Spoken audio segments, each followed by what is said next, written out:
I'm Thomas Mills for Politics NC. Today is Tuesday, March 25th, 2025, and the Republic is still standing, but it's being run by a bunch of comically inept clowns. Yesterday, we learned that our national security team is running our foreign policy on insecure cell phones and commercial apps while inadvertently leaking classified information to reporters. It seems that National Security Advisor Michael Waltz set up a chat group to discuss the pending strike on Houthis in the Persian Gulf. The group included Vice President J.D. Vance, Secretary of State Marco Rubio, Secretary of Defense Pete Hegseth, Director of National Security Tulsi Gabbard, and editor of the Atlantic magazine Jeffrey Goldberg. Goldberg has no idea why he was added to the chat group, but he stayed on for several days.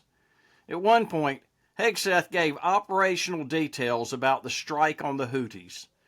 None of this should have been done on cell phones because they're easily hacked, but none of our national security team seemed to know that, or nobody cared enough to raise the alarm anyhow. Hegseth in particular is a clown. Just after he was confirmed as Secretary of Defense, he gave away negotiating tactics to the Russians. Over the last few weeks, he's been scrubbing the Department of Defense websites of African American heroes. When Hegseth was confronted with the leak to Goldberg, he lied about it. I guess he didn't know that the White House had already confirmed the fuck-up. Hegseth should never have been confirmed as Secretary of Defense in the first place. Republicans knew better, but they didn't care.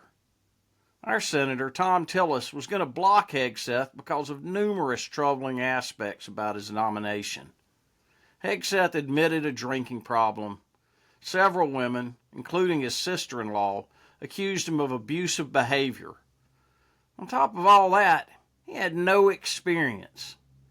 He isn't a military guy. He's a Fox News reporter who served in the National Guard. Tillis knew he wasn't qualified, but caved to pressure from the Trump administration. Thom Tillis did what he always does. He knows what's right, but does what's wrong. He will put his political career before his country or the people he serves every single time. Pete Hegseth is Thom Tillis' man at defense. What an embarrassment. It's time to send Thom Tillis packing. I'm Thomas Mills, signing off for Politics NC.